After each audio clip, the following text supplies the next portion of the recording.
Welcome to the Fight Club Wrap-Up. It's week 2. Starting the fight night highlights off right, we got Girl Dave catching Ted's foot. Don't stick that out again. Just to prove you always gotta be blocking, look at this. Empty spin kick goes right to Ultra 2. Girl Dave's only combo. Doesn't mean it's not effective. We've seen 2 examples, now here's the pop quiz. What should you always be doing in Street Fighter? If you said blocking, you're wrong, command grab. Sorry, Ted. If it makes you feel better, Chiffy decides to teach me his own lesson. No one escapes the hunk magnet. Chiffy and I spent a lot of time playing on random, which ended up giving us a lot of matches that look something like this. In case you're confused, yes, this is high-level play.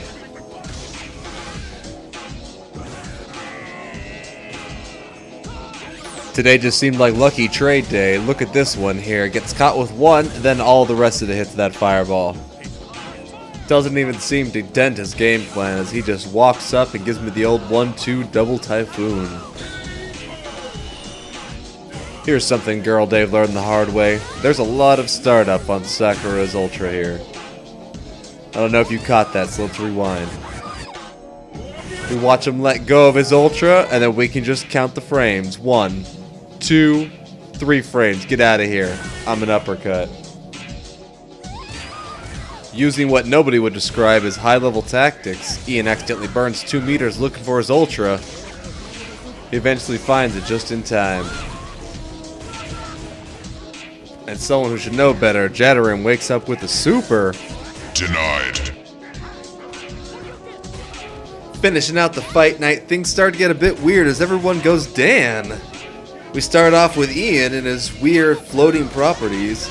We jump over to Ted and myself, getting a little butt slap on there. See you next round. Then we head right back to Ian, this time fighting Seabag. And a weird trade. That EX dash punch should have connected both times, but if we roll the tape back, we can see right before it connects, Ian starts his Dan kicks. That's going to get him off the ground, so it's going to mean he's going to recover mid-air, which knocks it back just far enough for that second hit to whiff. It's a hard break there.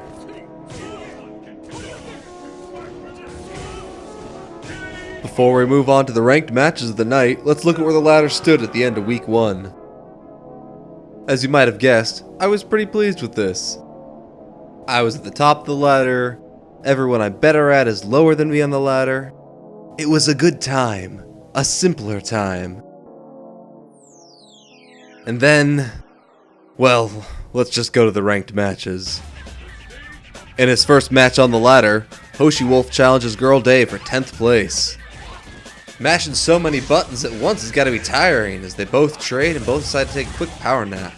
And like some sort of hat bear, Girl Dave's got all the trades. This time EX Fireball seems to knock him out of the super. He uses the knockdown to go in for some easy pressure and take the first match. Into match 2, we see Hoshi's true plan revealed. Attempt to mash out Ultra. Alright, we know you can do the EX spin kicks to Ultra. How you gonna finish it off, Dave? Oh, it's the same exact thing! This man is an artist. Second match of the night, 3rd place Jad looking to get an up arrow out of 5th place Ted. Chun-Li throws some kind of electric looking jellyfish thing. Jad decides not to block it. End of the second round, both of them really want to close it out, end up mashing each other's Ultras out back to back, whiffing both times. They had to restart the game multiple times, but we were keeping track of rounds, so this right here is the 3rd round of the first game, which Jadarim just won. Stalking over his prey, you can see Jad just buffering the Ultra. Caught a wake up heavy punch, an eclectic choice. Blocking the jellyfish this time, Jadarim just walks up, goes right through this big fireball.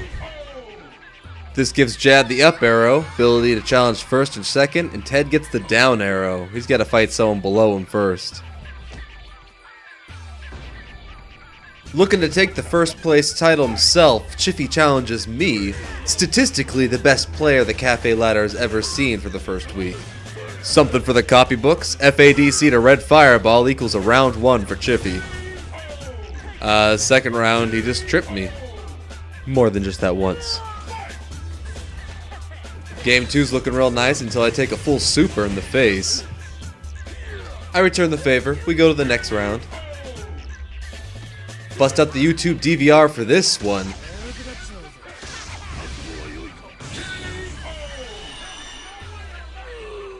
This Ultra was so nice, we're seeing it twice.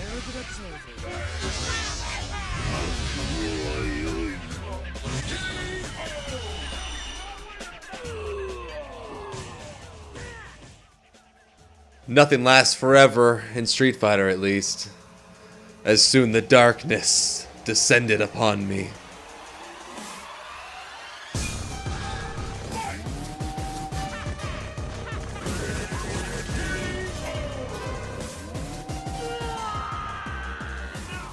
Playing the part of Cody Kryptonite is apparently Oni.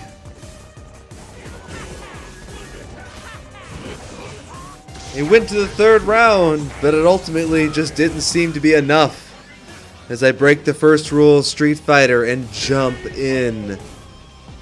And 2-1, Chippy takes first place.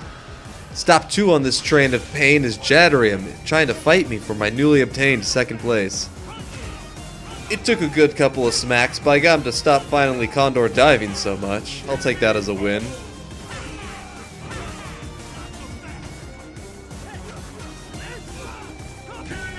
He answers back with the counter pick, Bison taking the second game with ease. Showing off the amount of stun Cody can do. I keep it simple, I go right to Ultra, finish off the first round. Round 2 doesn't end as nicely. And before I know it, I've got myself head stomped into third place. Jadri moves up to second.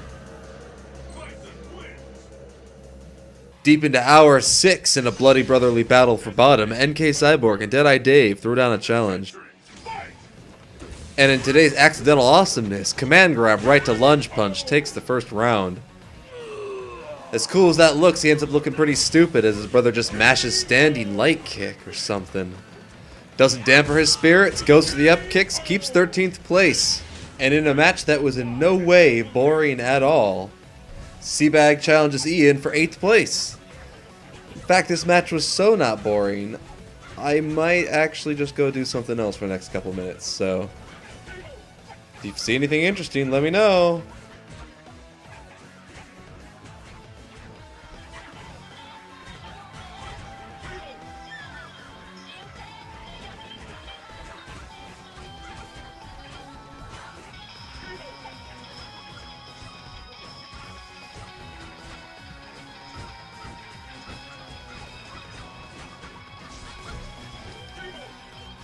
Oh, it's over. Okay. Up next we have Ted Hibik here. Looking to turn his down arrow of a frown upside down. Ted reaches down the ladder 2 spots to fight Hibik here in 7th place. Hibik here takes the first game without too much hassle. And in the start of game 2, he's looking real strong. Right up until he violates the first rule of Street Fighter. He jumped. It just keeps flowing downhill as he loses the second game. Despite losing the first round in the third game, Hibik here has a chance to pull this back just as long as he doesn't jump. And just like that, a scant 7 hours later, Fight Night comes to a finish. Let's check out the good, the bad, and the ugly at the current standings. Top place, Chiffy. Second place, Jadrium. Third place, myself. In the bad, we've got pretty much everyone from Mumble, and Hibik here, I guess, taking up 7th. And unfortunately, bringing up the rear is the ugly. Girl Dave, Chibi, Hoshi Wolf, Deadeye Dave, and NK Cyborg. As always, if you want a playlist of all the ranked matches cut up in their full-length, quote, glory, go ahead and click right here. I got a playlist all set up for you. If you want to check out the Fight Night lives as they happen, go ahead and check out the description. I've got links all over the place there. I'll be back next week with a wrap-up of next week's matches, I guess. Yeah, that makes sense. Yeah. It's good. Go me.